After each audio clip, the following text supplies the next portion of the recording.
Hello, I'm Matt. Welcome back to the workshop. So the workshop's built, so I thought I'd show you around. So this old garage is really useful to have because I can put all my junk in, keep all the paints and finishes and all my wood. And then at the bottom of the garden, I've got the workshop as far away from the neighbours as possible.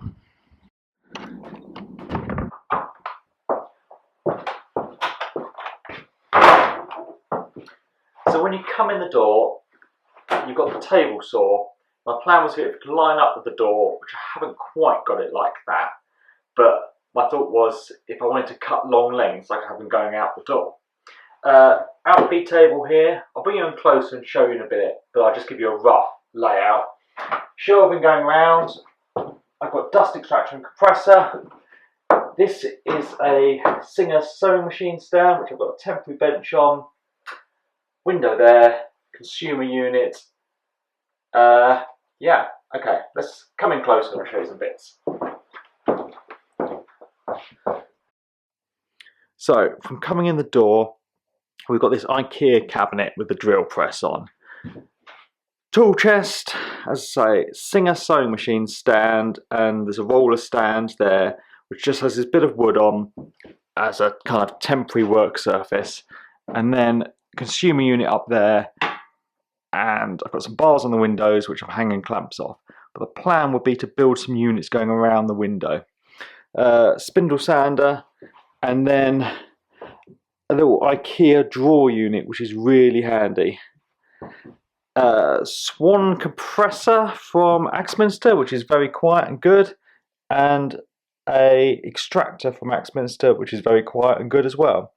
Oh, talking of Axminster, so these sawhorses are from Axminster, and they're just got my bench on at the moment. They're good because they're adjustable height, so I can set it so the outfeed table is just slightly lower than the table saw. So this is like a path bench. I made one earlier in the year, you may have seen, but this is a 6 foot by 3 foot one, and I know everyone's going to ask why the holes aren't across the whole thing, because I need to route out some channels to match up with these slots in the table saw. So around the top, at the moment, I've just put some bits up here to make it look nice. I've got a few of my axes, and that is only a few of them. I don't have a problem.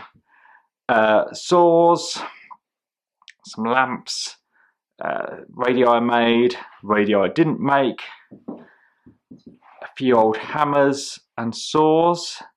So the lighting in here, because it's got the curved roof, so it won't shine at the light box, I didn't want to put any lights up there. So what we have is a series of these lights from IKEA, which are all, if I can reach it, individually switched. So I can put them on when I have needs and angle them wherever I want.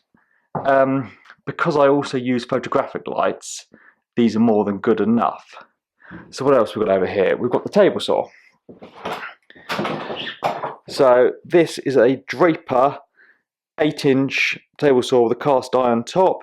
You can see it's got a nice side wing.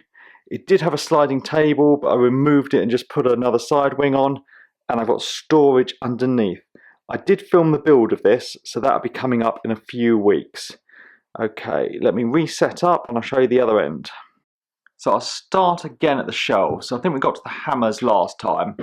Well, let's talk about electricity actually. There's 2 ring circuits, one with 3 sockets at the top. This middle one has a USB port as well to charge my phone, and then 3 sockets down below. So if I ever want to put 2 large machines on at the same time, I shouldn't have a problem.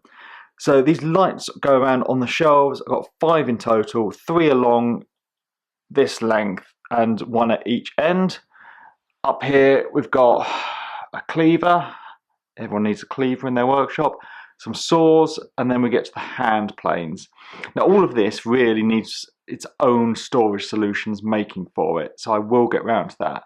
I've got some tool chests, and I've got some of my making related books there, and of course my fantastic trophy. So that's the twin wall pipe. I probably could do something to neaten up that hole, but you know, it is a workshop. It's going to single wall pipe and then the wood burner, which I've just got smouldering away nicely there. It's sat on a paving slab, and I need to attach this reflector plate to the wall. So here's my workbench that I made a couple of years ago, which is by the window, which should be quite nice, hopefully. More bars on the window and some more clamps. Up here, I've got a thermometer with inside and outside temperatures. So it's 5 degrees outside at the moment, and it's 16.7 is that in here. So it's almost too hot. If I was actually working, I'd probably have stripped off to a t-shirt. Got my bandsaw there, and the bandsaw is on a new stand I made, which I have also filmed, so there'll be a video coming out on that. So let's go back to there. So table saw, Metabo planer thicknesser, dustbin separator, and this is new. It's a Metabo extractor, which I did film the putting together of it because of how many problems I had putting the last Metabo machine. So there will be a video on putting it together, and then I guess I'll do a review of it at some point. And in this corner, if you follow me on Instagram, you have seen this, and if you don't, you should. I'll put there is links below. It is a jet bandsaw which needs a bit of restoration, and so I've got a bit of space in that corner as well. I don't know what's going to go there, and that's about it. So sorry, you can't really see there because of the studio lights. Yeah, so it's not a bad space, smaller than my old shop, but I don't have to store any wood in here because I've got the garage. So thanks for watching, and please subscribe for more videos. Sorry, one more thing. I just had to go and get them and bring them in here because it couldn't be Badger Workshop without some badgers. That's it. Thanks for watching.